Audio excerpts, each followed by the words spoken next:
ज्ञानतिमिरान्धस्य ज्ञानञ्जनशलाकया चक्षुरुन्मीलितं येन तस्मै श्रीगुरुवे नमः। नमो विष्णुपादाय कृष्णप्रेष्ठाय भूतले श्रीमते भक्तिवेदान्तस्वामिन्निति नामिने। नमस्ते सारस्वतदेवे गौरवाणी प्रचारिणे निर्विशेष शून्यवादी पाश्चात्यदेशतारिणे।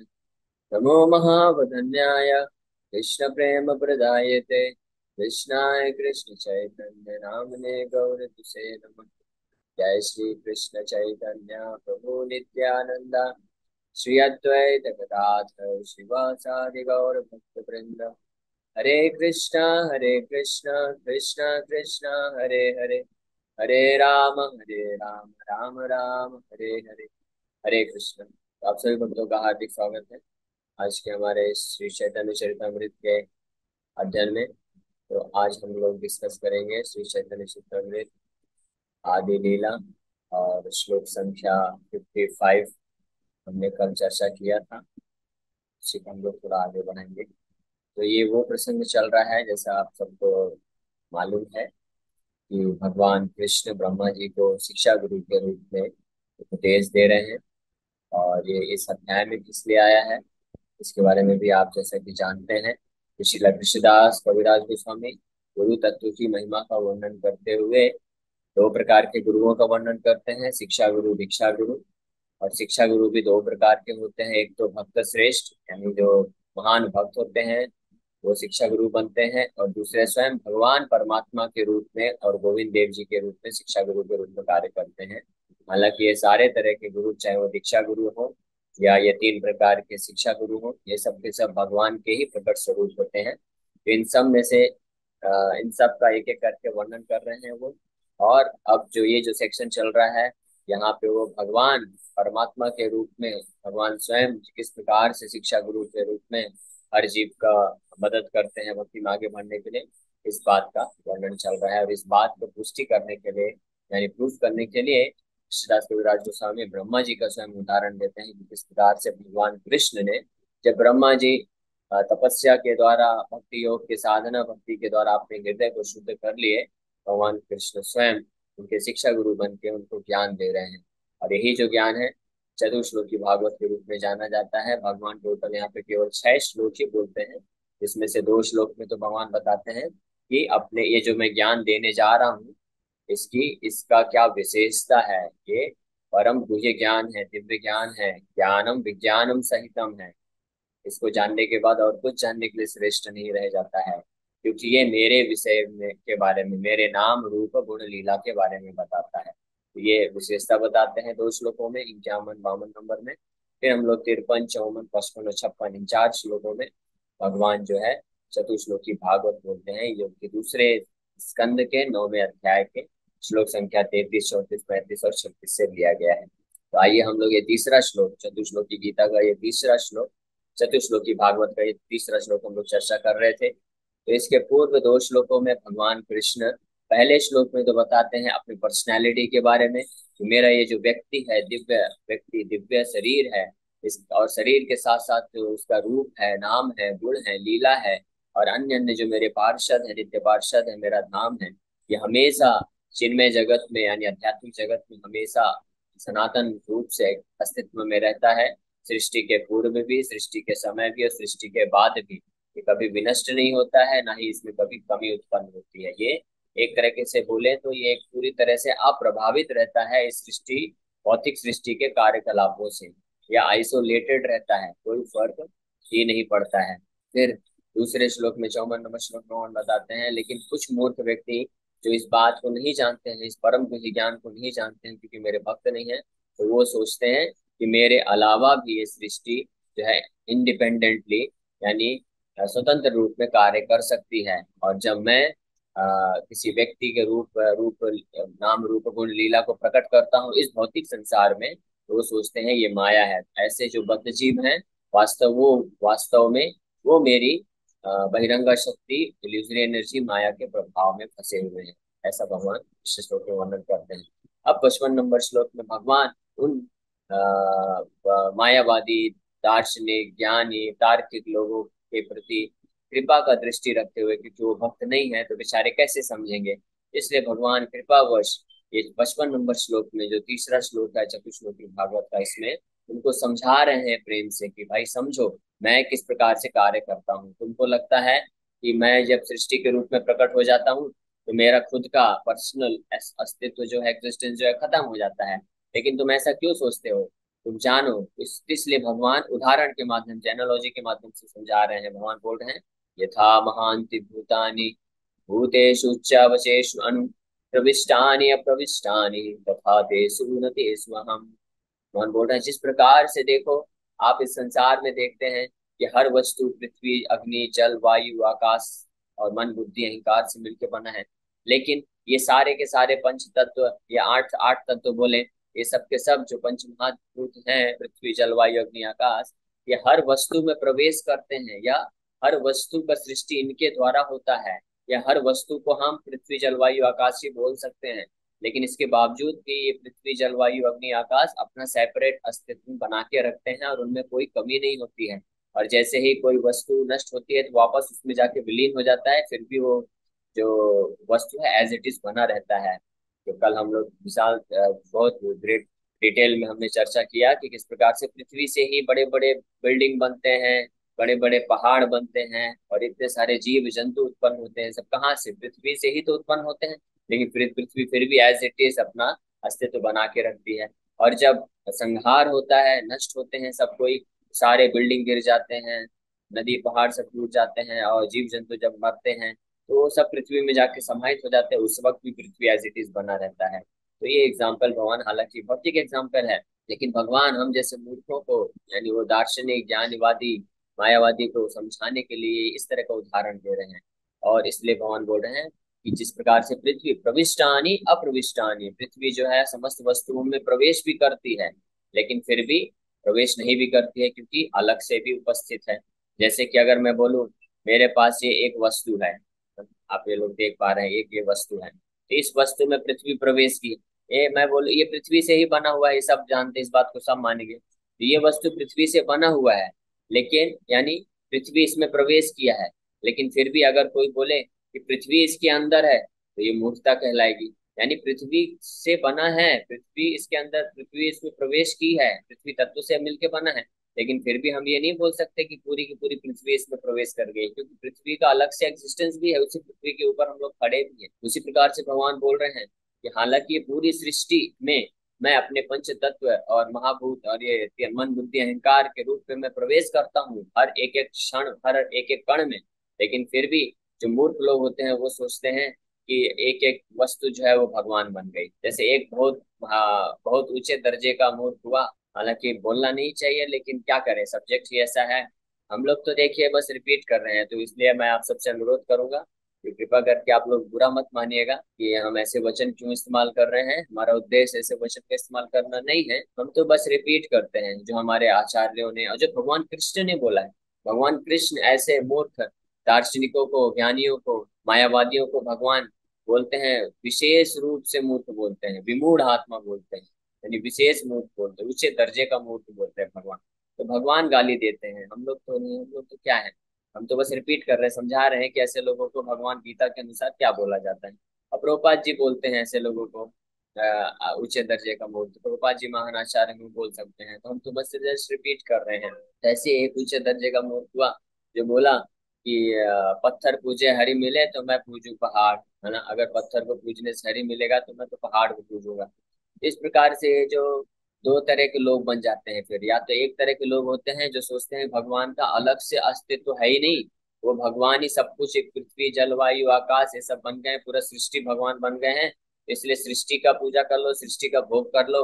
हम खुद भी, क्योंकि हम खुद भी सृष्टि के भाग हैं, इसलिए हम भी भगवान हो गए। तो हम उपासना, हम वो उपासना करके एक सिद्धांत बना देते हैं कि अपना ही पूजा कर लो, अपना ही नाम जप कर लो, अपने पे ही ध्यान कर लो, वही सब कुछ है, या इस ब्रह्मांड के ऊपर ध्यान कर लो, यही सब कुछ है। तो कुछ मूर्ख किस तरह के होते हैं, और कुछ मूर्ख होते हैं जो नास्तिक होते हैं, वो सोचते हैं कि अरे ऐसी कैसी बात हो गई, भगवान के एक पत्थर से बने हुए मूर्ति का आप पूजा करते हो, उससे थोड़ी ना कुछ मिलता है। तो ये दोनों तरह के लोग जो है अज्ञानी हैं। तो भगवान बोलते हैं कि प्रविष्टानी अप्रविष्टानी, मैं उनमें हूं भी और नहीं भी हूँ। इसको कैसे समझे, इसी को समझाने के लिए चैतन्य महाप्रभु बोले अचिंत भेदा भेद तत्व। तो जो भक्त होते हैं प्रेमांजन चुरित भक्ति विलोचनेन संतः सदैव हृदयेषु विलोकयन्ति यम श्याम सुंदरम अचिंत गुण स्वरूपम गोविंदमादि पुरुषम तम हम भजामि। तो जो भगवान के भक्त होते हैं कि भगवान किस प्रकार से हर वस्तु के अंदर प्रवेश किए हुए हैं, उस उनमें भी भगवान को वो श्याम सुंदर रूप में देख पाते हैं, दर्शन कर पाते हैं। इसलिए जब भगवान के भक्त लोग पत्थर के द्वारा विग्रह बनाते हैं तो बड़े प्रेम से भाव से प्राण प्रतिष्ठा करके भगवान को वहां पे आमंत्रित करते हैं और भगवान उस विग्रह के रूप में आ जाते हैं, क्योंकि अल्टीमेटली वो जो पत्थर है वो तो भगवान से ही प्रकट हुआ है ना। तो भगवान बोल भी रहे हैं ना, प्रविष्टानि, मैं उसमें प्रवेश करता हूँ, और तथा तेषु और न तेषु अहम, मैं उसमें प्रवेश भी करता हूँ नहीं भी करता हूँ। ये दोनों का अर्थ क्या है कि भक्तों के लिए भगवान उसमें उपस्थित भी हैं, क्योंकि भगवान की ही ऊर्जा से वो बना हुआ है। इसलिए अगर भक्त जो भाव के साथ भगवान को किसी रूप में उनका पूजा करते हैं, भक्ति करते हैं, तो भगवान उनके लिए वहां पे उपस्थित हैं। लेकिन ऐसे नास्तिक ज्ञानी मायावादी तार्किक लोग जो केवल तर्क करते रहते हैं और बोलते हैं कि भगवान पूरी सृष्टि में घुस गए हैं तो इसलिए भगवान का अलग से अस्तित्व नहीं है, इसलिए भगवान के पर्सनल फॉर्म का पूजा करने की आवश्यकता नहीं है, ऐसे मूर्ख व्यक्ति के लिए भगवान उसके अंदर नहीं भी है। तो यही है अचिंत भेदाभेद तत्व। इसको केवल और केवल भगवान के जो शुद्ध भक्त हैं वो समझ सकते हैं। तो आइए हम लोग ये तात्पर्य पढ़ते हैं। अब इस बात को जैसे मैं बोल रहा था अभी, इस पर सेकंड पैराग्राफ में प्रभुपाद जी मेंशन करते हैं, इसको कौन समझ सकता है इस अचिंत भेदाभेद तत्व को। तथा तेषु न तेषु हम, जैसे भगवान गीता में भी एक श्लोक में बोलते हैं ना चाहम तेषु अवस्थिता, ना चाहम तेषु अवस्थिता, ऐसे करके गीता में भी श्लोक आता है जहाँ पे भगवान बताते हैं, इस बात की पुष्टि करते हैं कि सारे सृष्टि में मैं हूँ भी और नहीं भी हूँ, सारा सृष्टि मेरे पे आश्रित भी है लेकिन फिर भी मैं उसके अंदर नहीं हूँ, मैं उससे बाहर अपने ओरिजिनल श्याम सुंदर रूप में अस्तित्व में रहता हूँ। तो ये अचिंत भेद अभेद तत्व, अचिंत मतलब जिसका चिंतन नहीं किया जा सकता, जो समझा नहीं जा सकता अपने मन बुद्धि ब्रेन के द्वारा। इसको कौन समझ सकता है? The development of submissiveness is the cause of proportionate spiritual realisation by which one can ultimately meet the Supreme Lord in person, as a man meets another man face to face. उस प्रकार से development of सबमिसिवनेस, विनम्रता पूर्वक जब कोई भगवान के बारे में सुनता है, भगवान का सेवा के भाव से भगवान का भजन करता है, तब वो धीरे धीरे जैसे उसका हृदय शुद्ध होता है तो इस साक्षात्कार पे वो पहुंच पाता है और तत्व को एज इट इज यथा रूप समझ पाता है और भगवान को फेस टू फेस देख पाता है। जैसे हम आपको एक दूसरे को जब फेस टू फेस देखते हैं, बातचीत कर सकते हैं, खेल सकते हैं, बात बैठ के खा सकते हैं, उसी प्रकार से ऐसा भक्त जो शुद्ध हो गया है पूरी तरह से, वो भगवान परम सत्य परम ब्रह्म जिनसे पूरी सृष्टि निकलती है, जो सारी सृष्टि के अंदर है भी और नहीं भी है, इस गुह्य तत्व को न केवल समझ सकता है बल्कि भगवान को फेस टू फेस बात कर सकता है, मिल सकता है, बैठ सकता है, उनको उनके साथ खा सकता है, उनको सुला सकता है, उनको डांट सकता है, किसी न किसी रस में उनकी सेवा में संलग्न हो सकता है। इसी बात की पुष्टि अगले पैराग्राफ में प्रभुपाद जी बोल रहे हैं। Because of his development of transcendental attachment for the supreme lord, a surrendered soul feels the presence of his beloved everywhere and all his senses are engaged in the loving service of the Lord. क्या है वो योग्यता? Because of development of transcendental attachment, Divya आसक्ति, भगवान के प्रति जब किसी की दिव्य आसक्ति हो जाती है तो वही भक्त जो होता है भगवान को हर कण कण में हर जगह भगवान की उपस्थिति को महसूस कर पाता है। क्यों क्यों महसूस कर पाता है? क्योंकि भगवान जैसा बोल रहे हैं कि मैं हर जगह हूँ, हर जगह मैं प्रवेश करता हूँ लेकिन सबको नहीं दिखता हूँ, तो भगवान वास्तव में हर जगह हैं। तो जब कोई भक्त दिव्य आसक्ति भगवान के प्रति विकसित कर लेता है तो भगवान उस भक्त के लिए अपने आप अपना प्रेजेंस को, अपनी उपस्थिति को किसी न किसी माध्यम से प्रकट करा देते हैं। उस प्रकार से his eyes are engaged in seeing the beautiful couple Shri Radha and Krishna sitting on a decorated throne beneath a desired tree in the transcendental land of Vrindavan. His nose is engaged in smelling the spiritual aroma of the lotus feet of the Lord. Similarly, his ears are engaged in hearing messages from Vaikuntha, and his hands embrace the lotus feet of the Lord and his associates. Thus, the Lord is manifested to a pure devotee from within and without. This is one of the mysteries of the devotional relationship in which a devotee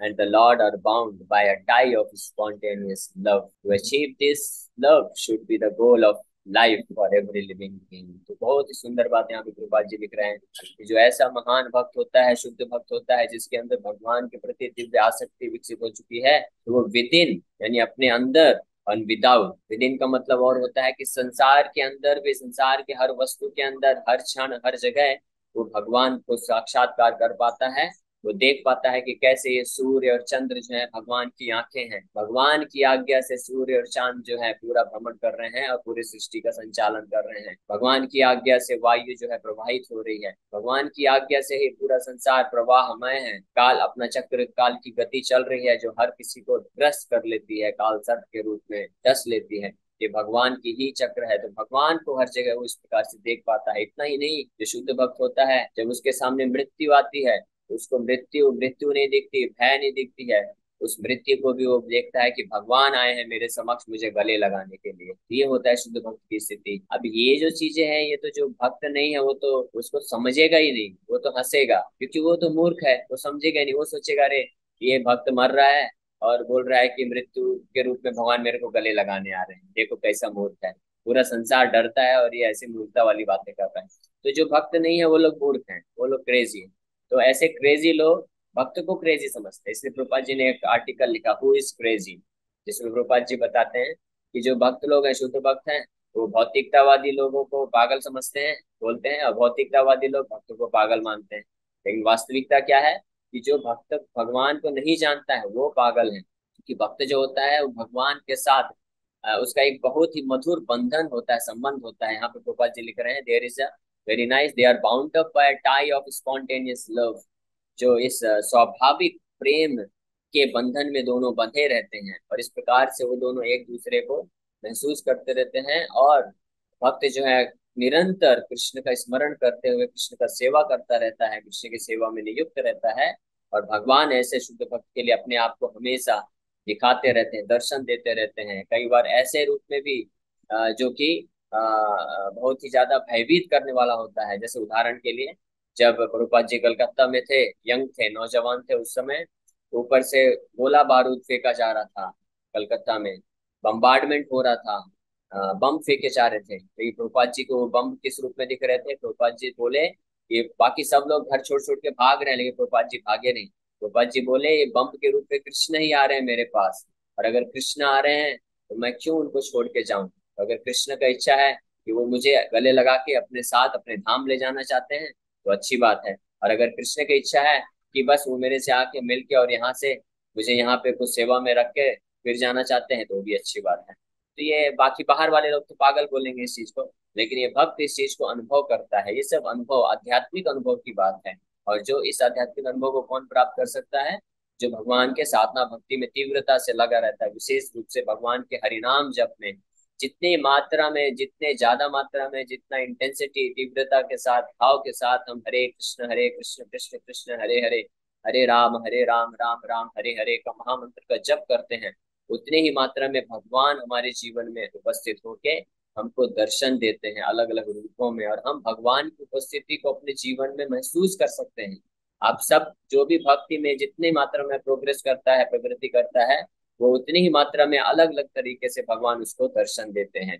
और ये बात सत्य है, भगवान किसी एक तरीके में लिमिटेड नहीं है, सीमित नहीं है। वो अपने अलग अलग तरह के भक्तों को भगवान अलग अलग तरीके से जो है रस प्रदान करते हैं और उसको भक्ति में आगे बढ़ाते हैं। तो ये तो हो गया विद इन, अंदर अंदर रूप से। लेकिन जो भक्त होता है वो बाहरी रूप से भी, विदाउट भी, बाहरी रूप से भी भगवान के विग्रह का सेवा करता है। उनको अर्पण किया हुआ तुलसी फ्लावर उसको स्मेल करता है, भगवान को भोग लगा के प्रसाद खाता है, भगवान के भक्तों का संग करता है, भगवान के भक्तों से कृष्ण कथा सुनता है, और भगवान के नाम का निरंतर जप करता है, और भगवान की सेवा के लिए अपने लाइफ को डेडिकेट करता है। इस प्रकार से जो भक्त होता है वो बड़ी आसानी से भगवान के इस गुह्य तत्व को समझ जाता है, और उसको सिर नहीं फोड़ना पड़ता। लेकिन ये भक्तों के सिवा जो जितने भी तरह के दार्शनिक हैं, तार्किक हैं, ज्ञानी हैं, निराकारवादी हैं, ब्रह्मवादी हैं, मायावादी हैं, भौतिकतावादी हैं, नास्तिकतावादी हैं, बुद्धिस्ट हैं, शून्यवादी, निर्विशेषवादी, ये सब के सब जो है केवल वाद वाद वाद में फंसे रहते हैं।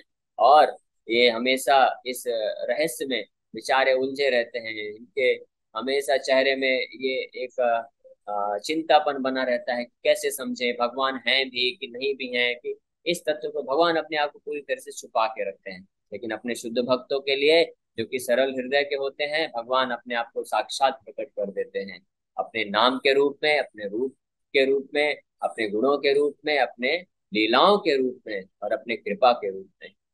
हरे कृष्ण। तो इसी के साथ हम लोग यहीं पे विराम करेंगे।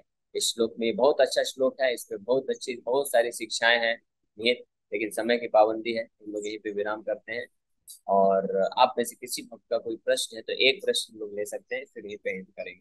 हरे कृष्ण, प्रभु आगे जी, प्रभु आगे। नित्यानंद प्रभु को जो विग्रह होता है, जैसे भी यहाँ पे वृंदावन में कृष्ण बलराम है, तो पहले बलराम है फिर कृष्ण है, तो नित्यानंद प्रभु फिर चैतन्य महाप्रभु, तो पहले किसको होना चाहिए? गौरांग महाप्रभु को होना चाहिए कि चैतन्य महाप्रभु को होना नित्यानंद प्रभु को होना चाहिए?